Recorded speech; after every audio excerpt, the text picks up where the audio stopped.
Good morning guys.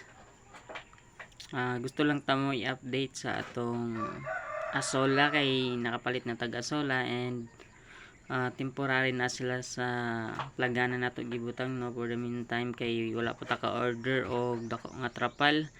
So dili nimo ang atong plan gyud nga naara sa planggana kun dili mas dako pa ni. So trapal gid akong kuan at least 2 to 3 ka trapal. So puhon-puhon no. Mao na ni atong asola para makatipid ta sa atong patoka or mga bahog sa atong mga alaga no. Either pato na manok or sa baboy. So isa ni siya sa alternatibo na way para makatipid and ang nakanindot ani is taas ni siya og protein aside ani same pod sa Madre de Agua. So kana gyud sila duha no, kasagaran sa akong nabantayan nga gina padaghan para pambahog sa mga alaga nila. So karon natay asola. So ipakita lang nako sa inyo muna ni siya. But nga nako screen para dili mahilabtan sa mga manok nga nasa palibot no, kay akong mama na say manok. So muna ni siya, puno kayo, dali ra siya managhan kay basta asola. So gibot nga nako na siya manure. Nanguha ko og kanang tai sa baka, pwede po sa manok, depende sa inyo. So ano siya, makatipid na ta sa atong patuka. So di lang nako tanggalon ang screen. Tapos kani makita ninyo ning baruto mani gamit kay pandagat man nga baruto. So atong gamiton.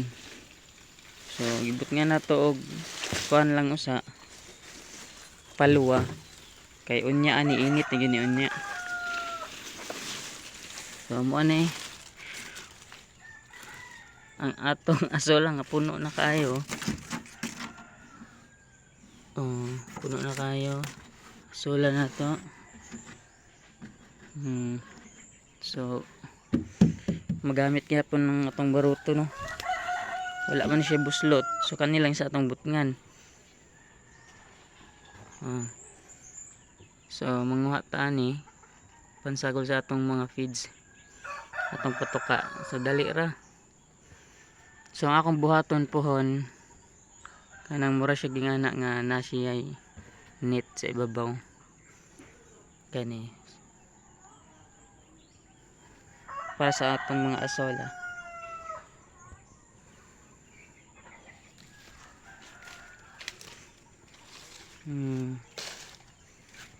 Ang asola daghan na. Alright, di na tama problema ha, pandungag silang patunga, daghan na sila makaon. Tapos ang atong gita ng mga Madre de Agua no, muna ni sila tagas na. Pero may nakuha ni manguha sa ilang mga dahon-dahon.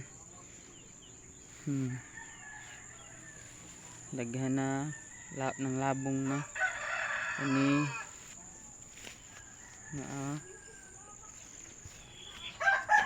tapos nagtanom po dahil taugan guys kanang ang tawag ani kamunggay.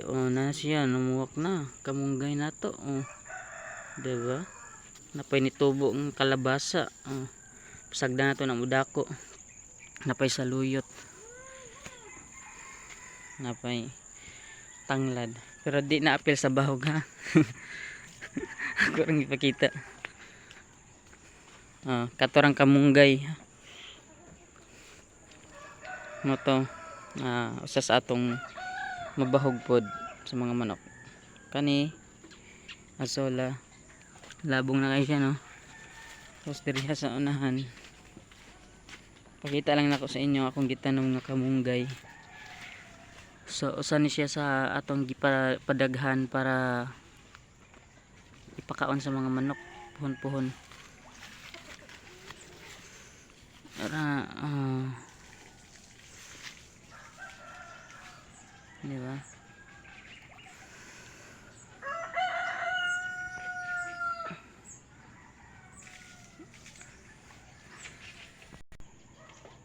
Tapos kani atong mga pato giinganin na ako siya kay kusog mga layat. But nga na kong palwa sa babaw para pag init kayo makalandong sila. So ato abrihan sulod ta. Tan-aw na to i-update pud ta mo sa akong patuhan. Kaya itlog naman ni sila. 6 days na ni sila nang itlog karong adlaw. Hey. Ay sila. Gusto na sila mukaon. So time check no. So na may oras. Alas 6 na.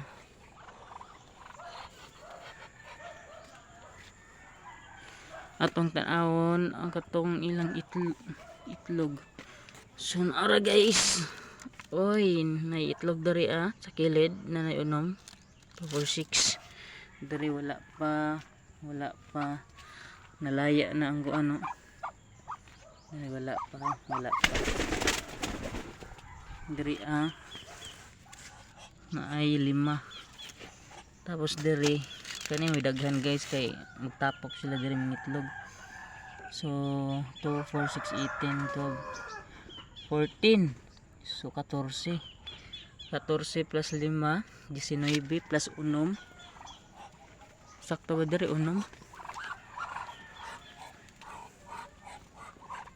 So nanay by 5. Nanay by 5 kabuok. So muna ni sila karon. So sa unom nila kaadlaw nakaproduce na sila tanan og 25 kabuok. So first day nila duha, then second day nagproduce sila og 4, then ikatulo kaadlaw 4 gyapon, upat kaadlaw 4 gyapon nilang naproduce. Then pagtungtong sa ikalima kaadlaw nakaproduce sila og 5. Tapos karon nga adlaw 7 ilang naproduce. So sa ato pa sa siyam nako ka bae 7 ang itlog. Napay daw nga wala ng itlog. So madungagan pa na siya no. Sunod adlaw halos sila na tanan ng itlog. So moara to guys, thank you. God bless you all.